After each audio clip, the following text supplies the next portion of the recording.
सुनाती थी। तो इतना अच्छा लगता था, इतना उस कशिश होती थी उसकी। तो उसके बाद हमने देखा 2-4 साल में ही आता गया जाता गया। और जब हमारी अ, जो 1986 की बात है, मैं काफी समय यहाँ बाबा के घर में रहा, करीब करीब 6 मास। 6 मास के बाद दादी जी ने कहा कि देखो, अभी तो काफी समय हो गया आपको, हाँ, अभी तो आपको घर जाना चाहिए। तो मैंने कहा दादी जी जरूर जाऊंगा। तो दादी जी को कहा कि मैं राखी का प्रोग्राम करके जाऊंगा।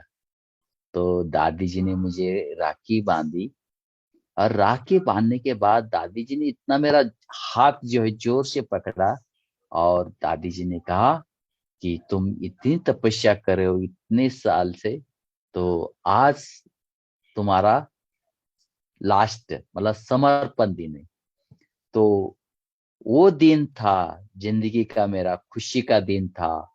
और मैं राखी के दिन 1986 अगस्त मास में दादी जी ने अपने हाथों में, या बाबा ने अपने हाथों में अपना हाथ लिया, और तब से लेके बाबा के पास हूँ और बाबा की सेवा में। तो दादी जी कैसे अंदर की बात जानती थी, क्योंकि मेरी उम्र बहुत थी, कम थी। और ये बच्चा क्या करेगा, लेकिन योग्यता कैसी उसके अंदर आएगी।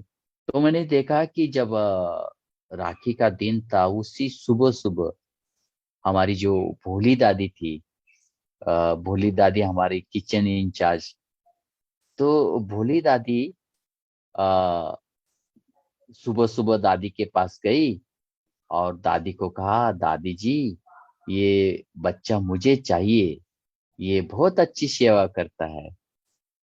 तो हम मैं तो हैरान हो गया कि एक दिन पहले दादी जी ने कहा कि तुम्हें जाना है, और दूसरे दिन सुबह अमृत मतलब क्लास के बाद जो राखी का प्रोग्राम था, उस समय दादी जी ने मुझे समर्पण के बारे में बताया। तो मुझे तो इतनी खुशी हुई। तो हमने देखा तो भोली दादी ने हमारा मतलब दादी भी मेरी माँ जैसी थी, भोली दादी इतना पालना प्यार देती थी। तो हमने देखा कि कैसे हमारा जीवन एकदम बदल गया, और बाबा के साथ ही मेरा जीवन शुरू हो गया। तो हमने देखा कि उस समय दादी जी की क्वालिटी मेरे को देखने की मिली, दादी के अंदर कितनी विशेषता है वो देखने की मिली। मुझे याद है एक बार मुंबई से आम आए थे। तो जैसे आम आते तो मुन्नी बहन ने दादी जी को कहा, दादी जी आपके लिए आम आए हैं। तो लेकिन बहुत कम है। तो दादी जी को ने, कितना है? तो बोला छोटी सी 2 पेटियां है, मतलब 25-30 आम समझो है। तो दादी जी ने कहा किसके लिए आया है? तो मुन्नी बहन ने कहा दादी जी आपके लिए आया है।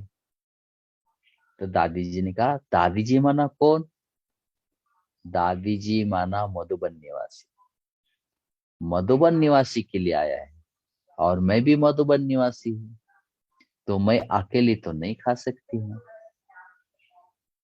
तो मुन्नी बहन ने कहा दादी ये तो बहुत कम है। नहीं, जो भी है हम सब मिलके खाएंगे। तो दादी जी दूसरे दिन जो क्लास मुरली क्लास था, उसके बाद दादी जी ने कहा देखो मुंबई से आम आया है, लेकिन सभी को थोड़ा थोड़ा मिलेगा। तो सचमुच उस आम, थोड़े से आम हमारे करीब करीब 125 मधुबन निवासी थे, उन्होंने सबने खाया। तो ये दादी के अंदर की जो प्यार की भावना थी, वो सब हम लोग को मिलती थी, और हमें इतना खुशी होती थी। ऐसे ही हम जब उस समय हम लोग को यहाँ खेलने कूदने के लिए जगह नहीं थी। तो दादी जी को चिंता हुई कि ये जो बच्चे लोग हैं छोटे छोटे हैं, इनको खेलने का मन करता है, तो क्या किया जाए। तो हम पहले तो कहीं अलग अलग ठिकान पे जाते थे, जहाँ मैदान हो या कहीं। तो एक बार क्या हुआ, जो हमारा पीस पार्क है, वहाँ के एक भाई थे जो गांव वाले थे, ओरिया गांव के। वो वहाँ का दूध यहाँ आता था मधुबन में। तो भाई ने कहा कि हमारे गांव की एक जमीन है, आप ले सकते हैं, अच्छी है, आपको काम आएगी। तो दादी जी सब मधुबन निवासियों को लेके गए उस ग्राउंड पे। और उस ग्राउंड पे जाके हम सब खेल कूद किया, बहुत मजा आया। फिर दादी जी ने सबको इकट्ठा किया, बोले देखो, ये ये जमीन है, वो लेनी है। तो सब लोग इतना खुश हो गए, हाँ दादी, हाँ दादी।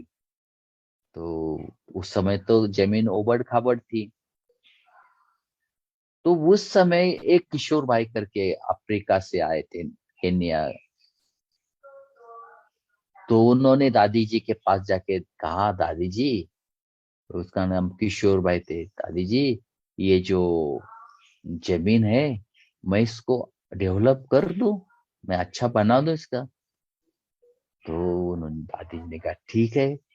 तो सारा प्लान आदि किया, और जो आप आजकल जो पीस पार्क देखते हैं, वो डेवलपमेंट हुई। तो फिर हमारा एक साल में एक प्रोग्राम होता था वहाँ।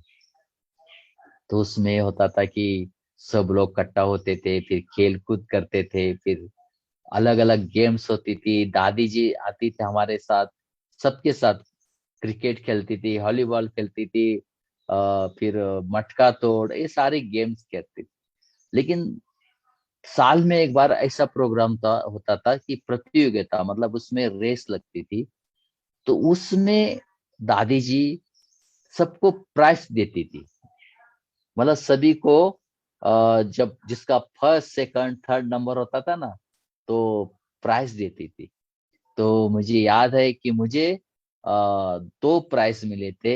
एक तो 3 लाख में फर्स्ट नंबर आया था, और दूसरा था जो ऐसे जंप करके जिलेबी तोड़ के खाना होता है, ऐसे लाइन में ऐसे जिलेबी रखते हैं, ऐसे जंप मार के पीछे वाले हाथ बांधते हैं, और मुंह से डायरेक्ट लेना होता है। तो उस समय दादी जी ने मुझे वो प्राइज दिया था, तो मुझे इतना खुशी हुई कि जैसे कि मुझे कोई गोल्ड मेडल मिला है, क्योंकि दादी जी ने ओम शांति स्टेज के ऊपर दिया। तो ये दादी जी की कमाल होती थी कि घर के बच्चे हैं, घर सेवा तो करनी है, लेकिन साथ साथ खेल कूद, एक दूसरे को प्रेम प्यार दे के चलना है। तो इस प्रकार दादी जी की सदा भावना रहती थी, ये हमने देखा। एक बार क्या होता, दादी जी तो हमारी माँ जैसी थी। तो दादी जी के एक बार क्या हुआ, दादी जी के छाती में बहुत दर्द हुआ। तो दर्द हुआ तो सबको चिंता हुई, दादी जी के छाती में दर्द हो गया, दर्द हो गया। तो क्या हुआ, हम भी गए देखने के लिए, लेकिन वहां तो सारे सीनियर लोग थे। जब मैं वहां गया, तो अ, देखा तो निर्भय भाई खड़े हैं, अनाशी डॉक्टर जी, प्रताप भाई, ऐसे बड़े बड़े लोग थे वहाँ। तो वहां से मैं सीधा बाबा के रूम में गया, और बाबा को बोलता है, मैं बाबा के साथ रोरियान करा। बाबा को कहा, बाबा, ये मेरी माँ को क्या हो गया। तो मैंने वो सीन देखा कि बाबा के दिल में दादी बैठी है, और बाबा मुझे बोल रहे, अरे तेरे माँ को कुछ नहीं होगा, वो तो बिल्कुल सही है। और सचमुच मैं बाबा के कमरे से गया अपने किचन में सेवा करने, और थोड़ी देर में मुझे मैसेज मिलता है किचन में कि दादी जी की तबीयत बिल्कुल ठीक है। दादी जी के छाती में थोड़ा सा वो गैस हो गया था, पेट में गैस हो गया था, उस कारण दादी जी को तकलीफ हुई थी। तो इस प्रकार दादी जी के प्रति सबका इतना प्रेम और प्यार होता था। तो सभी को इतना, मतलब दादी के लिए कशिश होती थी, दादी को कुछ नहीं होना चाहिए, दादी अच्छी होनी चाहिए, दादी जी की तबीयत एकदम बिल्कुल ठीक होना चाहिए। तो कई बार दादी जी जब क्लास में आती थी, तो बीच में ही मुरली चलाते चलाते बीच में बोलती थी, अच्छा, सभी की तबीयत ठीक है। बस सब लोग, हाँ सब ठीक है। अच्छा, सचमुच ठीक है, कोई बीमार तो नहीं है। तो सब बोलते, नहीं हम बिल्कुल ठीक है। तो बोलती दादी की तबीयत भी बिल्कुल ठीक है, दादी भी अच्छी है, तो सब लोग तालियां बजाते थे। तो ऐसे ही कोई ऐसी बात होती थी। एक बार क्या हुआ, माउंट आबू में ये हुआ, अकाल पड़ा था, पानी की बहुत कमी थी। तो दादी जी को चिंता हुई, भाई ना पानी नहीं, क्या किया जाए, क्या किया जाए। तो उस समय हमारा क्लास चल रहा था, हिस्ट्री हॉल में क्लास चल रहा था। तो दादी जी ने सबको ऐसे बोला कि भाई देखो, पानी की बहुत खपत नहीं करना, कम से कम पानी यूज करना, ऐसे दादी सबको बता रहे थे।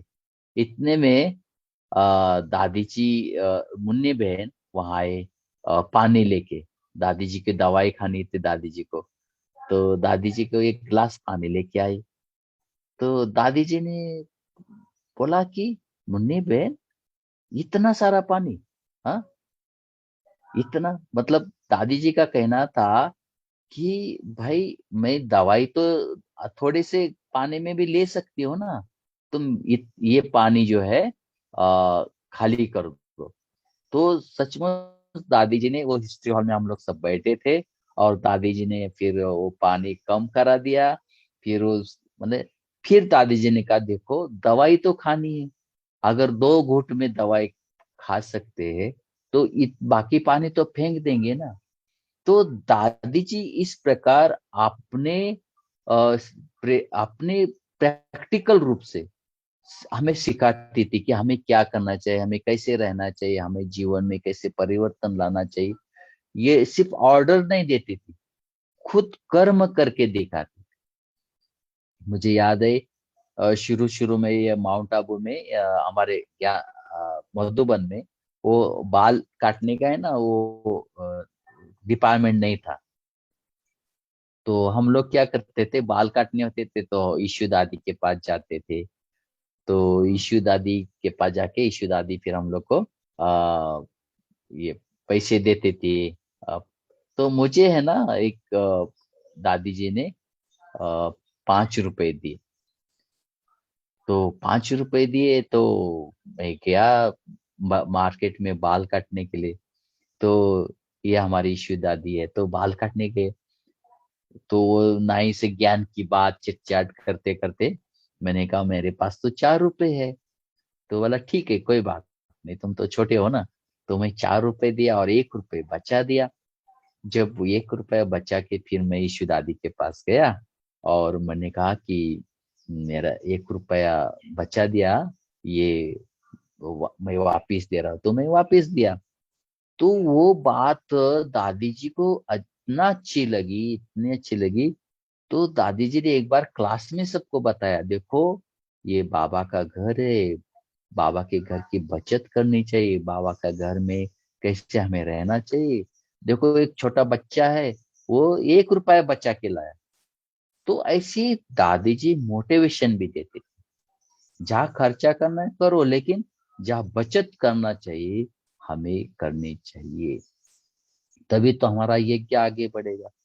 एक बार की बात है, मुझे याद है कि हमारी एक बॉम्बे की कुमारी थी, मुंबई जा रही थी, तो दादी के पास शाम को आई मिलने के लिए। बोली, दादी जी मैं जा रही हूँ। तो दादी जी ने कहा कि आज तो बाबा का प्रोग्राम है, अव्यक्त बाबा आ रहे, तुम कहाँ जा रहे? नहीं, बोला मेरा टिकट है, मेरे को तो जाना ही पड़ेगा।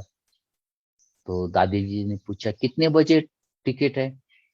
तो कहा कि मेरा टिकट तो शाम को 9 बजे है, रात को। तो अच्छा, दादी जी ने कोई बात नहीं, तुम मुरली सुन के जाना बाबा की, तुम्हारा पहुंचाने का काम मैं करूंगी।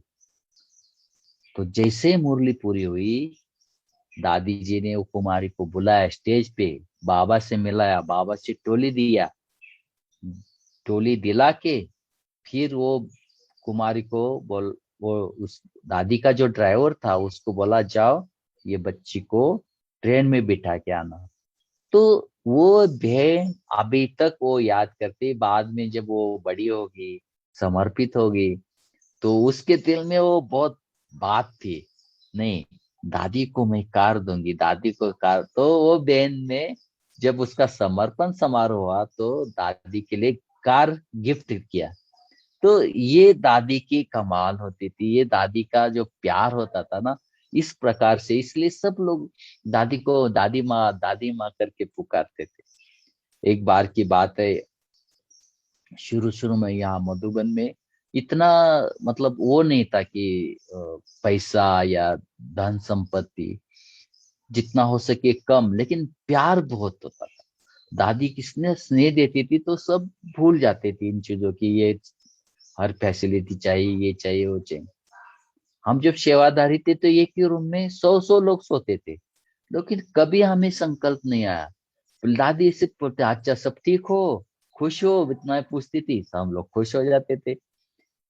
तो हमने देखा उस समय हमारे यहाँ एक हमारे आनंद काका थे, उन्होंने एक सिंपल लिफ्ट बनाई, क्योंकि वेल्डिंग का काम जानते थे।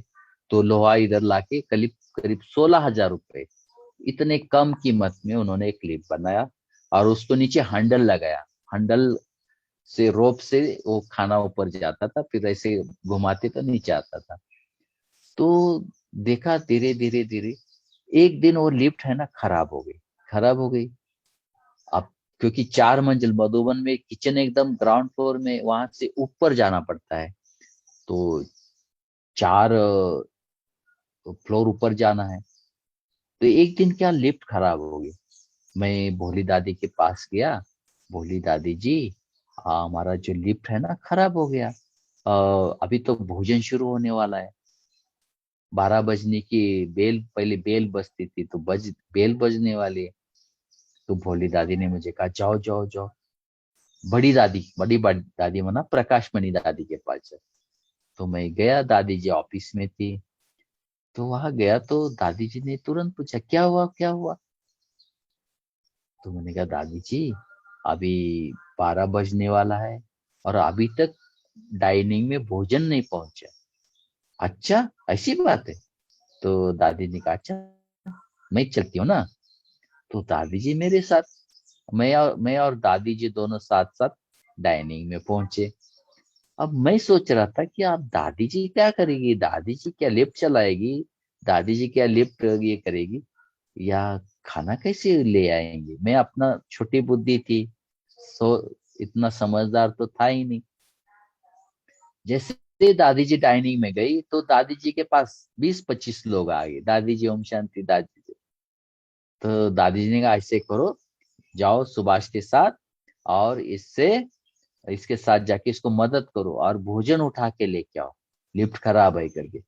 तो 25-30 लोग ऐसे दौड़े, फटाफट नीचे किचन में गए, एक एक पतीला 4-4 5-5 लोग उठाया और सीधा डाइनिंग में पहुंच गए। 5 मिनट में भोजन पहुंच भी गया। तो ये दादी के अंदर कला थी कि कैसे कोई भी काम होता था तो कैसे घंटों का काम मिनटों में। तो एक बार की बात है, हमें याद है कि करीब 2:15 था।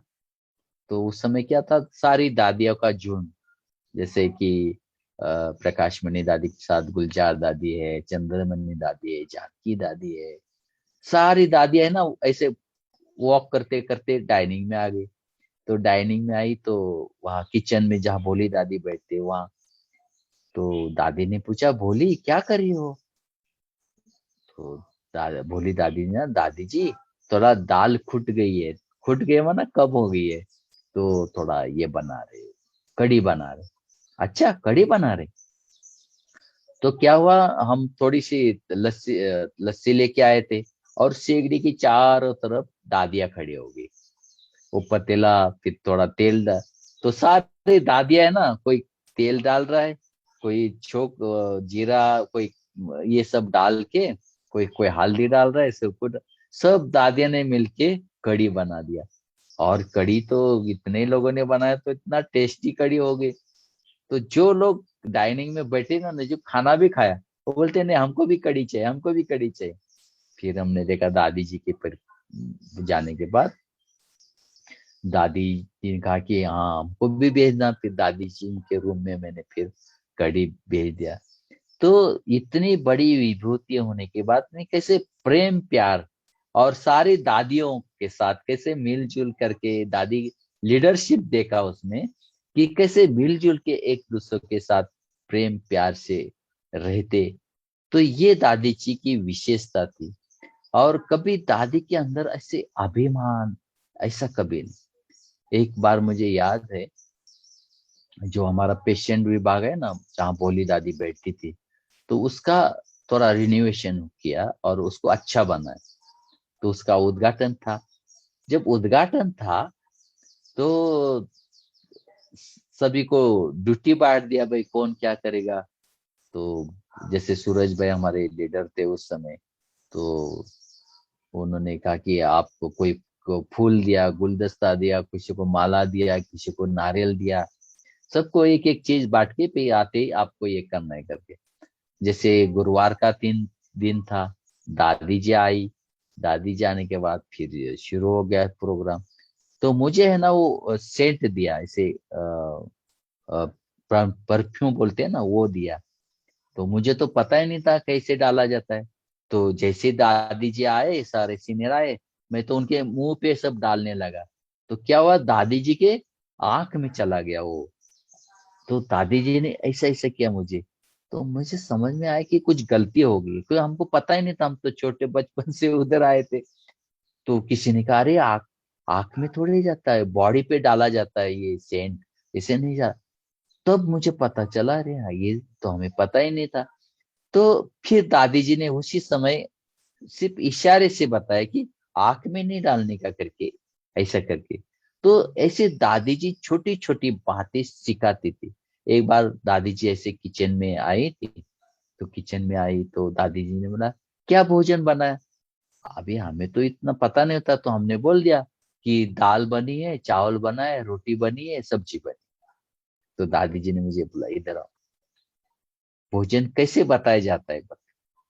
देखो, बोला कि चावल तो रोज ही होता है, रोटी भी रोज ही होती है। तो क्या बताना होता है कि भाई पेटी की सब्जी बनी है या पनीर की सब्जी बनी है, और सफेद मूंग की दाल बनी है, और कोई पकोड़ा बना तो पकोड़ा बताओ। बस इतना बताना होता है। तो दादी जी ऐसे हमें ट्रेनिंग भी देती थी। एक बार की बात है कि मुरली क्लास में बात चली थी कि सतयुग में दूध दही की नदियां होंगी, इस प्रकार से बातें चल रही थी। तो दादी जी को याद आया कि भाई कैसे यहाँ मक्खन कौन निकालता है करके। तो मैं उधर ही था, क्योंकि मेरे को फूली दादी ने सिखाया था मक्खन ऐसे ऐसे हाथ से निकालते थे उसको। तो बोली, अच्छा। दादी ने कहा अच्छा। तो मैं खड़ा हो गया। तो मुझे सीधा स्टेज पे बुलाया, अरे इधर आओ। तो देखो, इतना छोटू है और मक्खन निकालता है, ऐसे करके दादी जी ने इसे मोटिवेशन दिया। और फिर मुझे दादी के पास जो गुलाब का फूल था ना, गुलाब का फूल ऐसे मुझे दे दिया दादी ने। तो मुझे तो इतनी खुशी हुई, इतनी खुशी हुई, अरे दादी जी ने मुझे इतना बड़ा इनाम दे दिया। तो सारी जैसे थकान, क्योंकि जब ये मक्खन निकालते हैं ना, ये बहुत दर्द करता है, सब थकान बकान दूर हो जाती थी। तो ऐसे दादी मोटिवेशन देती थी।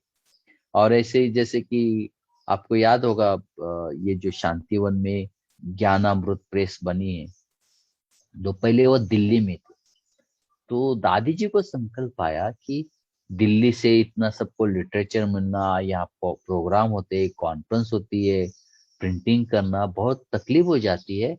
तो जब मधुबन निवासी की क्लास थी, तो दादी जी ने कहा, ऐसा करो कि ये दादी का संकल्प है, दादी जी का विचार है कि ये जो प्रिंटिंग प्रेस जो दिल्ली में है, वो मधुबन में मतलब शांतिवन में लगाते।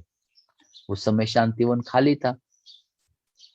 तो कुछ लोगों ने बोला कि हाँ जी किया। बाद में बोला, दादी जी ने कहा बोलो, आप कहेंगे तो लगाएंगे, नहीं तो नहीं। तो सभी मधुबन निवासी ने कहा, दादी जी अगर आपको संकल्प आया है तो ये श्रेष्ठ संकल्प है, और ये जरूर पूरा होना चाहिए।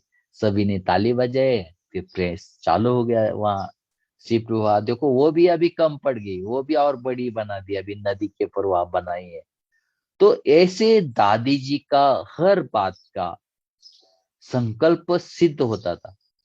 एक बार दादी जी सुबह सुबह उठी और जब मुरली सुनाने के लिए आई, तो आते ही कहा दादी जी को आज अमृत वाला एक संकल्प आया, बताऊं बताऊं, ऐसे करके दादी एकदम उसको उमंग उत्साह देती थी ऐसे।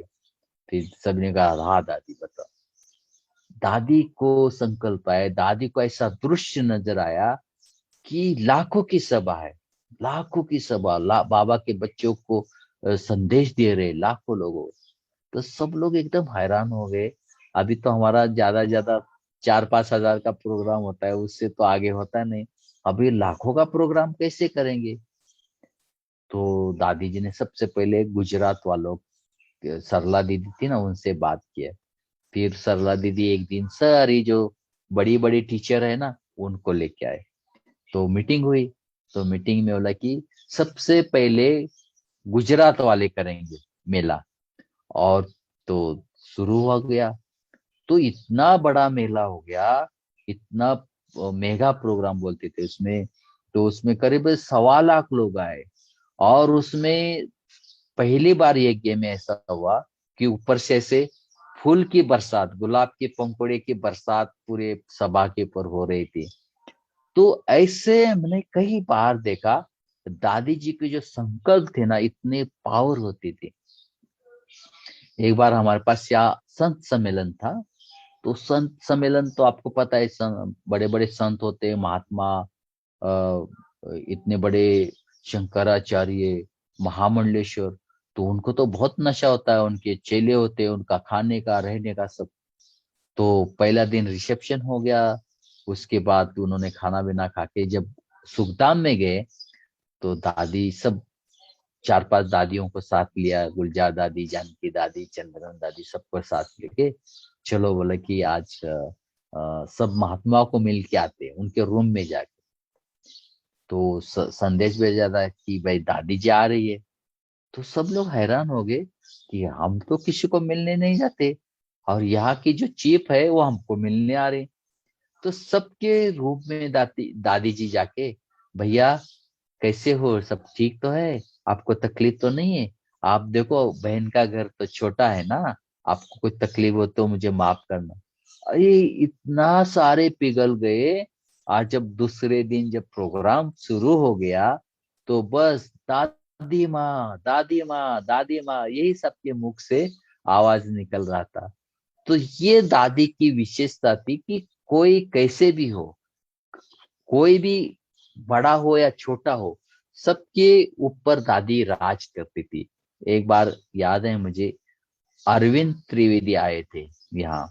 अरविंद त्रिवेदी मना, जो रामायण में रावण का जो बहुत बड़ा रोल अदा किया था, तो यहाँ आए थे। तो सब लोग बोलते अरे रावण आया, रावण आया, रावण आया करके।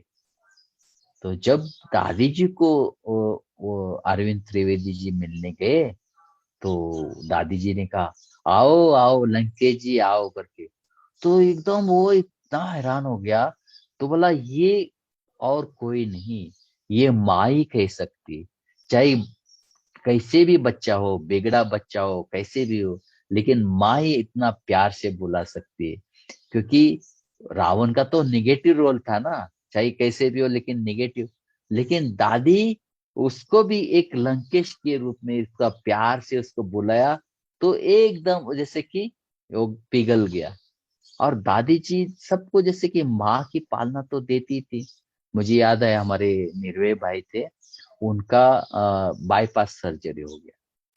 तो वो काफी मतलब 4-5 मास मुंबई में थे, ऑपरेशन आदि सब प्रोग्राम चल रहा था, तो काफी समय लग गया। तो बहुत दिन के बाद जब वो आए यहाँ, तो दादी जी खास आंगन में खड़ी थी उस उनका स्वागत करने के लिए। कि मतलब जैसे नहीं कोई एक छोटा बच्चा बच्चा आता हो और उसका स्वागत करते, ऐसे ही दादी जी आंगन में बैठ के इंतजार करके 2:30-3 बजे वो आए। और दादी जी जैसे आई, उनको मिले, तो एकदम उनको अपने गले लगाया और हाथ पकड़ा और बाबा के रूम में लेके गए, चलो बाबा को थैंक यू करते हैं।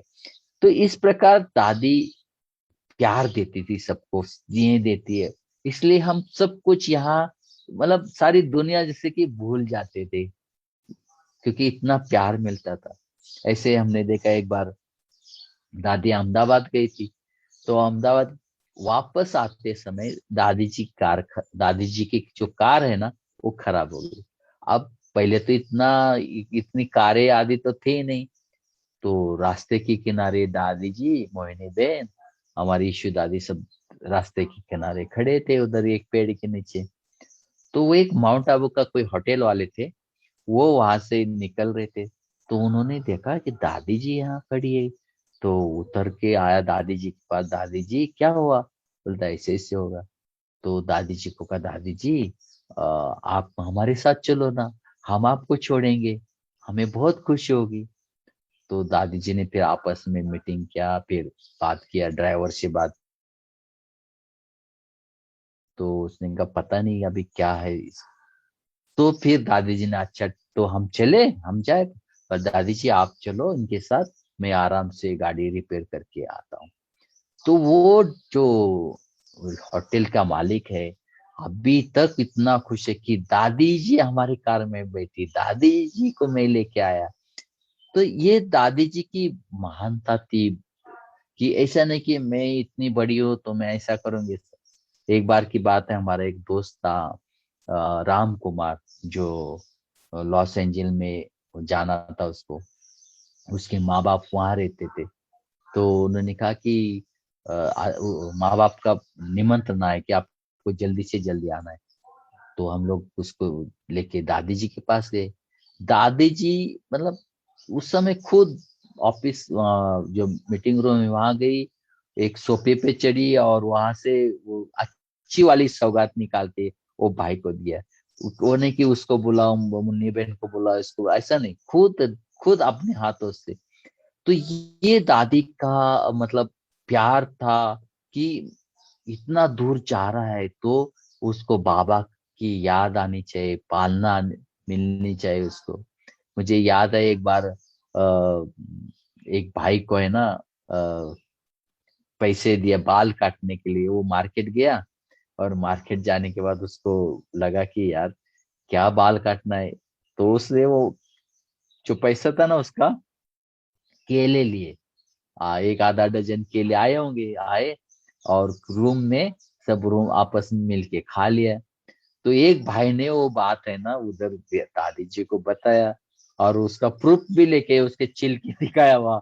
अरे वो तो एकदम हैरान हो गए। तो दादी जी को वो तो हंसी आई कि दादी जी ने कहा, अरे बच्चे लोग है ना, कहाँ खाएंगे इस प्रकार से। मतलब बच्चों के प्रति बहुत प्यार था।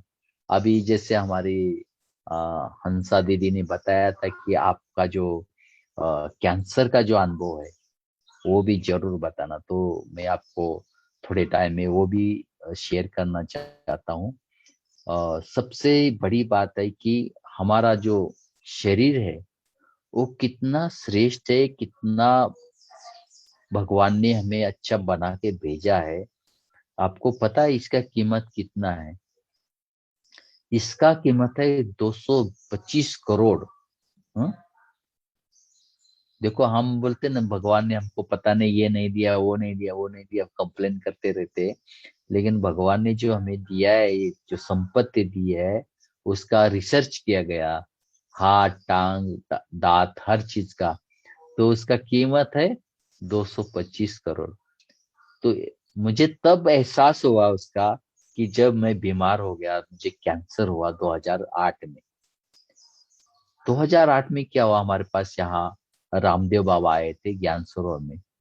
और जब योग, जानकी दादी जी योग कराया, और जब योग पूरा हुआ तो रामदेव बाबा जी स्टेज पे आए। उन्होंने कहा कि देखो, रामदेव बाबा हो और योगा नहीं हो, ऐसा कैसे हो सकता है? तो उन्होंने हमें कुछ 15 मिनट 10 मिनट में सिखाया। बोला कुछ नहीं, आप इतना अच्छा वातावरण है, इतनी अच्छी वाइब्रेशन यहाँ के है, आपको कुछ नहीं करना है, आपको 10-15 मिनट रोज प्राणायाम करना है, आप कभी बीमार होंगे ही नहीं। ऐसे करके थोड़ा मोटिवेशन दिया। तो 2007 की बात है, दिसंबर, वो सबको बताया। फिर हम वहां, तब से हमने प्राणायाम करना शुरू, रोज 20 मिनट करते थे हम अच्छी तरह से, जो जो जो सिखाया उन्होंने। में कुछ गांठ जैसा कुछ है, क्योंकि वो कैंसर की गांठ थी। अब प्राणायाम करने से क्या हुआ, वो धीरे धीरे धीरे छोटी होने लगी थी और हार्ड होने लगी थी। तो जब हम डॉक्टर को दिखाया तो बोला ये तो डेंजर वाली गांठ लग रही है, बड़े डॉक्टर को दिखाना पड़ेगा। तो हमारे पास अशोक मेहता आए थे यहाँ, तो उनको दिखाया। तो उन्होंने कहा चलो मुंबई चलते हैं, मुंबई में करते। तो दूसरे दिन हम बॉम्बे पहुंचे, उसकी बायोप्सी किया तो उसमें कैंसर निकला। तो जब मुझे पता चला ये कैंसर है, तो 30 सेकंड के लिए तो आंखों के आगे एकदम अंधेरा छा गया। ये क्या? क्योंकि हम बचपन से बाबा के घर में है, कोई शुद्ध अन्न है, कोई हमारा कुछ ऐसी बात नहीं है, ऐसे कैसे हो गया करके। तो 30 सेकंड आंखों आंखों के आगे से अंधेरा छा गया। जब फिर मैंने, ये शरीर भी आपका है, मैं भी आपका हूँ, हाँ, जो कुछ करना है आपको करना है, मुझे तो कुछ नहीं करना है। तो मैंने देखा कि जैसे ही बाबा को मैंने बात किया, बाबा एकदम मैं रिलैक्स हो गया। और दूसरे दिन से केमोथेरापी भी शुरू हो गई। लेकिन मैंने उस समय संकल्प किया कि ये जो बीमारी है वो मेरी परीक्षा है, मेरा भी हिसाब किताब है। तो मैं सबको कैसे दे दूं, मैं किसी को बांटूंगा नहीं। तो वो ये चीज मैंने किसी को शेयर नहीं किया। मेरे भाई को पता था, मेरे डॉक्टर को पता था बस, और किसी को मैंने कहा किसी को बताने का नहीं। तो हम देखा कि ट्रीटमेंट चालू हो गया, एक मास हो गया, 2 मास हो गया। तीसरे मास में जैसे पता चल गया परिवार वालों को, इनको, तो जैसे उनके फोन आने लगे, रोना शुरू हो गया। अरे आप बीमार है, हमने आपको बताया नहीं, हमें कुछ आप बताते नहीं, कुछ नहीं। तो मैंने कहा कौन बीमार हो गया? कोई बीमार नहीं, मैं तो बिल्कुल ठीक हूँ, मुझे तो कुछ हुआ ही नहीं। तो एकदम वो हैरान हो गए, अरे ये कैसे हो गया? तो मैंने कहा थोड़ा सा हुआ तो और भाई ठीक भी हो गया, ऐसा कुछ नहीं। मैं आपको हमको मिलना है। तो मैंने कहा क्यों मिलना है, मैं ही आपको मिलने आऊंगा ना। तो जैसे उनको बताया तो वो इतने खुश हो गए। फिर उन्होंने सबको बताना शुरू किया, उसको इसको सबको, अरे ये तो ठीक है बिल्कुल, उसको कुछ हुआ ही नहीं। तो ये जो हम वाइब्रेशन क्रिएट करते हैं ना, निगेटिव, इससे हमको बहुत तकलीफ होती है। उससे उससे हमारी बीमारी बढ़ती है। इसलिए कभी भी हमारे जीवन में ये जो हमें जो भी हिसाब किताब है, डॉक्टर को पता है, हमें बस उसको हमें धीरे धीरे धीरे पॉजिटिव लेना है, निगेटिव की तरफ। तो मुझे याद है मैं जब 3 मास के बाद यहाँ आया, जानकी दादी को मिलने गया। तो जानकी दादी को मिलने गया तो जानकी दादी ने हाथ पकड़ा और सीधा गुलजार दादी के पास लेके गई। तो गुलजार दादी ने बोला कि, बताया कि देखो दादी जी, मेरे भाई को क्या हो गया ये ऐसे। तो दादी जी बोलती क्या हो गया? ये तो कुछ नहीं है, ये तो छोटा सा पेपर है, ये पास कर देगा। तो ये दादी की कमाल है। और दादी जी ने मुझे उस समय ही वरदान दिया था, जानकी दादी जी ने, ये तुम्हारी बीमारी है ना, बहुत सेवा करने वाली। तो मुझे तो उस समय तो हंसी आई कि मैंने कहा ये कोई बीमारी कोई सेवा करती है क्या, ये इसमें क्या है? तो देखा कि आगे जाके वो बीमारियों में इतनी सेवा, इतना प्यार, इतना स्नेह। तो ये दादियों के जो वरदान है ना, वो बहुत काम आते हैं। मुझे याद है जब मैं मुंबई हॉस्पिटल में था, तो गुलजार दादी में आए थे, उधर हॉस्पिटल में आए, लेकिन मुझे मिल नहीं पाए। तो दादी जी देपेंसी रोड चली गई। तो वहां दादी जी को किसी ने बताया, दादी जी आपको पता है सुभाष हॉस्पिटल में था। तो दादी जी ने, नहीं मुझे पता ही नहीं। तो दादी जी ने, अच्छा फोन लगा दो। तो उन्होंने मुझे एक भाई ने फोन लगा के दिया, और दादी जी ने मेरे साथ जो बात किया, दादी जी देखो ना हमसे एक भूल हो गई है। मैं कहा दादी जी किस कौन सी भूल? नहीं मैं हॉस्पिटल में आई और आपको मिली ही नहीं। तो दादी जी को कहा, दादी जी ये भूल थोड़ी है, आपको पता नहीं था ना। नहीं नहीं, भूल तो भूल होती है ना। फिर दादी जी ने मुझे कहा, देखो अभी जल्दी से जल्दी ठीक हो जाओ और मधुबन सेवा में जल्दी हाजिर हो जाओ। तो ये तो दादी का जैसे नहीं, बाबा का वरदान मिल गया, जैसे दादी ने बोल दिया वरना। तो उस रात को मुझे नींद नहीं आई पूरी रात। वो आंखों से पानी पानी पानी पानी। और बाबा नजर आए कि देखो दादी जी ने मुझे फोन किया, दादी जी ने मुझे फोन किया। ये बार बार अंदर की इतनी बड़ी हस्ती, इतनी बड़ी विभूति, महान आत्मा दादी, जिसमें भगवान आता है। तो जैसे नहीं, बाबा मेरे साथ पूरी रात, और वो खुशी के आंसू बह रहे पूरी रात। नींद नहीं आ रही कि बाबा का फोन, बाबा ने मुझे याद। तो ये बहुत सारी चीजें है ना, हमें शक्तियां देती है, प्यार देती है। ऐसे मैंने देखा कि एक बार मैं अपने रूम में बैठा था, तो रूम में ट्रांसलाइट है। तो उसी समय नीचे शांतिवन में बाबा आए थे। तो बाबा आए थे, तो वो एफएम रेडियो में मैं सुन रहा था कि बाबा के अभी दृष्टि दे रहे बाबा, अभी वाणी चालू होने वाली है। तो इतने में मैंने बाबा को कहा, बाबा 25,000 को आप मुरली सुनाओगे? 25,000 को डायमंड हॉल में, और मैं ये अकेला बैठा हूँ। और मेरे आंखों से पानी आने लगा, दोनों आंखों से इतना पानी आने लगा। तो फिर मैंने उतने में मैंने अनुभव किया कि हमारे जो ट्रांसलाइट पिक्चर था ना, उसमें से धीरे धीरे धीरे धीरे बाबा मेरे तरफ आ रहे। बाबा मेरे बाजू में बैठे, और बाबा थे, बाबा डायरेक्ट जो मुरली है मुझे सुना रहे। अरे मैं तो इतना खुश हो गया, इतना मैं, शक्ति मेरे अंदर इतनी आने लगी। मैं जब 1.25 घंटा मुरली पूरी हुई, मैं डाइनिंग में गया। डाइनिंग में तो सबको देखा, सब लोग बोल रहे, अरे तुम बीमार हो, तुम यहाँ कैसे घूम रहे, तुम इधर कैसे हो? तो मैं तो इतना नशा चढ़ा होता, इतनी शक्ति, कोई जैसे कोई बीमारी नहीं, कुछ हुआ ही नहीं। तो ये बाबा ऐसे ऐसे भक्ति मार्ग में तो हमने सुना था कि भगवान को अगर पुकारते भगवान आ जाता है। तो सचमुच बाबा हमें मदद करता है। और सदा ही हमें हमारे मुख से निकलना चाहिए कि मैं बिल्कुल ठीक हूँ, मैं अच्छा हूँ, मैं अच्छा होता जा रहा हूँ। तो उस समय मैंने एक बहुत अच्छा अनुभव किया, आप लोग भी कर सकते हैं।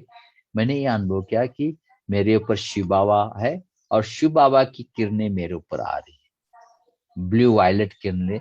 और मेरे शरीर के अंदर जितने भी निगेटिव जर्म्स है, निगेटिव एनर्जी, उसमें जल के भस्म हो रही है। तो इस प्रकार से जब अभ्यास करते हैं, तो ये जो चीजें है ना, हमको बहुत, शरीर हमारा बहुत पावरफुल बोलता है, हमारे शरीर की पावर बढ़ती है, और हमें रिकवरी में बहुत मदद करता है। तो ये तो कोई भी बीमारी में हम कर सकते हैं। तो मैंने आपको बताना चाहता हूँ कि ये बीमारी आप पॉजिटिव रूप में उसको पहले स्वीकार करो, और उससे फायदा लो। आप बताओ फायदा कैसे ले सकते हैं इसका? तो मुझे याद है कि जब ये चल रहा था सिलसिला कैंसर का, तो उसमें हमारी 4 बहनें समर्पित हो गई। मेरे भाई की लड़की या कोई बहन की लड़की आती थी सेवा करने आती थी, यहाँ सेवा करती थी, फिर आर्ट गैलरी समझाना ये करती, फिर कन्याओं की भट्टी में जाके सेंटर पे। तो मैं तो हैरान हो जाता था, देखो 4 ब्रह्मा कुमारी। एक बार ऐसे हमारे पास यहाँ शिवानी बहन आए थे, सुरेश ओबराय आए थे, तो उनको मैं अनुभव सुना रहा था ये बाबा का। तो उनको इतना अच्छा लगा, बोलते ये हमें, सिर्फ हमें न सुनाओ, ये सबको मिलना चाहिए। तो कैसे? बोला ये लिखो, शिवानी बहन ने कहा इसको लिखो, लिख के ज्ञानामृत में डालो। मैंने थोड़ा अंदर अंदर हंसी आई, ये कोई लिखने वाली चीज होती है? तो मैंने ये लिखा और एक भाई को दिखाया, उसको भाई ठीक करो, ठीक किया और ज्ञानामृत भेजा। तो उनको इतना अच्छा लगा, उसका इंग्लिश ट्रांसलेशन हो गया, गुजराती, मराठी, सब भाषा में। कमाल है उनका। और उसके बाद जब हमारे ये टीवी वालों को पता चला, पीस ऑफ माइंड वालों को, तो वो भी आए, वो उन्होंने भी इंटरव्यू लिया। तो ऐसा करके मैं बाबा को कभी कभी बोलता हूँ, बाबा आपने ये बीमारी थोड़ी की है, ये तो आपने मुझे गिफ्ट दिया है। ये देखो, हमने जिंदगी में कभी सोचा नहीं था कि हम टीवी में आएंगे, लेकिन आपने देखो टीवी में भी डाल दिया, सारे अखबारों में, मैगजीन में। हाँ, तो ये बाबा को अगर हम पॉजिटिव चीज स्वीकार करके उसको एनर्जी लेने की कोशिश करें। और इस समय मैंने इतना स्टडी किया, ज्ञान ज्ञानामृत, हमारे जो मुरलिया है वो पढ़ना, ये सारी चीजें, तो मैंने एक एक चीज का फायदा उठाया। और अभी भी हमने देखा कि कहीं भी जाते, मुझे याद है मैं जब अमेरिका आया था 2017 में, तो घूमते घूमते वैंकूवर भी गए थे कनाडा में। तो कनाडा में जब मैं अनुभव सुनाया, तो एक माता जी वहां खड़ी होके रोने लगी और बोला कि पता है आपको किसने बुलाया इधर? मैंने कहा किसने बुलाया? मैं ही तो आया हूँ। नहीं, बोला कि मैंने बुलाया। मैंने कैसे? बोला मैं आपका पीस ऑफ माइंड में ये अनुभव सुना, तब से रोज बाबा को अमृत वेला कहती हूँ, बाबा ये भाई से मुझे मिलना है, बाबा ये भाई से मुझे मिलना है। और आज देखो, बाबा ने आपको हमारे पास खड़ा कर दिया।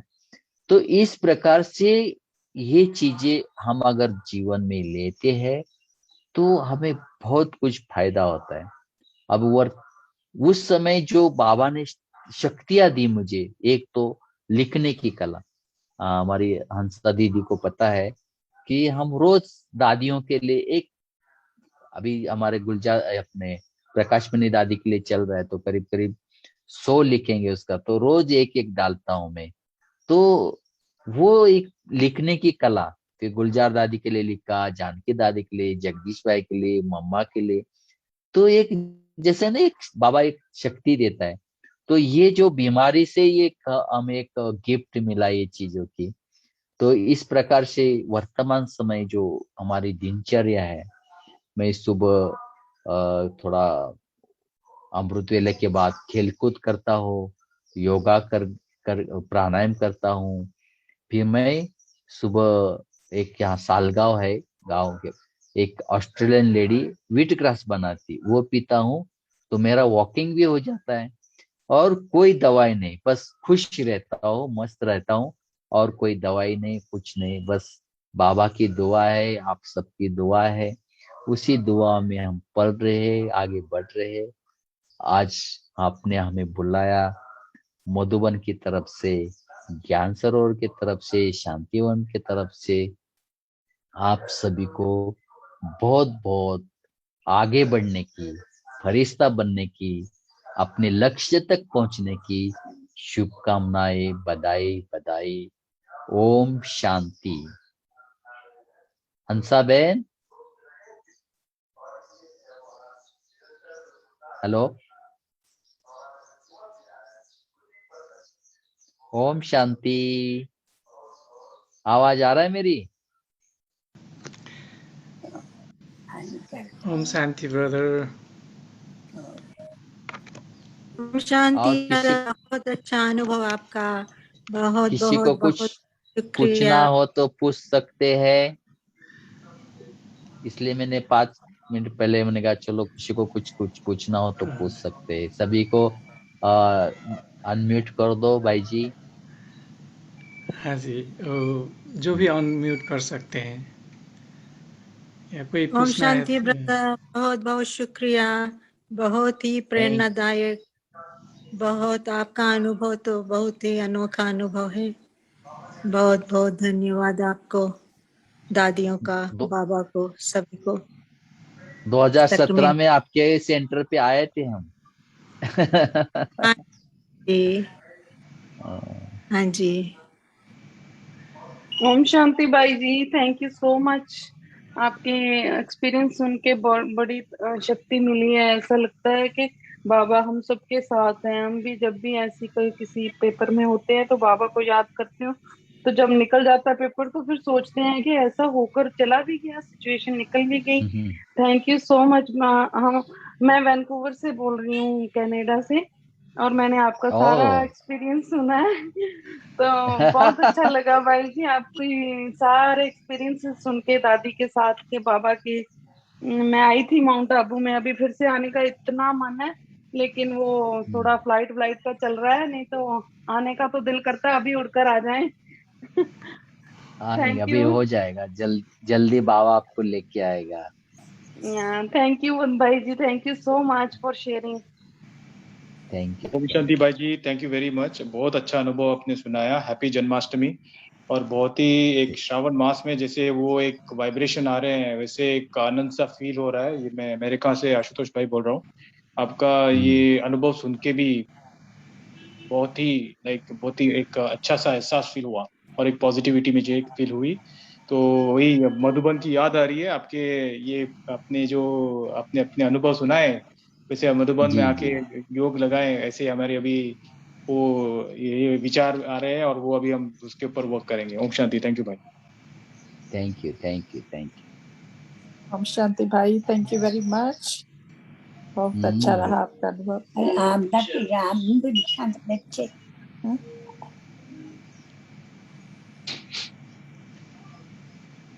या थैंक यू ब्रदर। या थैंक यू, दादी थैंक यू। दादी जी का साथ का अनुभव, आपका अनुभव बहुत इंस्पायरिंग था, बहुत बहुत लाभ मिला। Thank you brother. Thank you, हम थैंक थोड़ा योग करेंगे सबको, कुछ कुछ देर। और ठीक है, हाँ जी, ठीक है। आप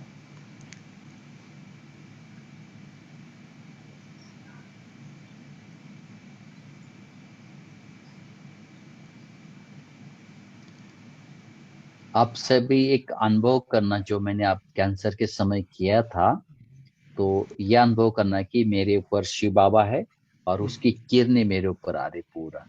तो धीरे धीरे यहाँ से धीरे धीरे होते होते होते पूरे शरीर ब्लू वायलेट हो रहा है, और शरीर के अंदर कोई भी नेगेटिव एनर्जी नहीं है, एकदम प्योर शरीर है। ऐसे अनुभव करते जाना, ठीक है।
ओम शांति।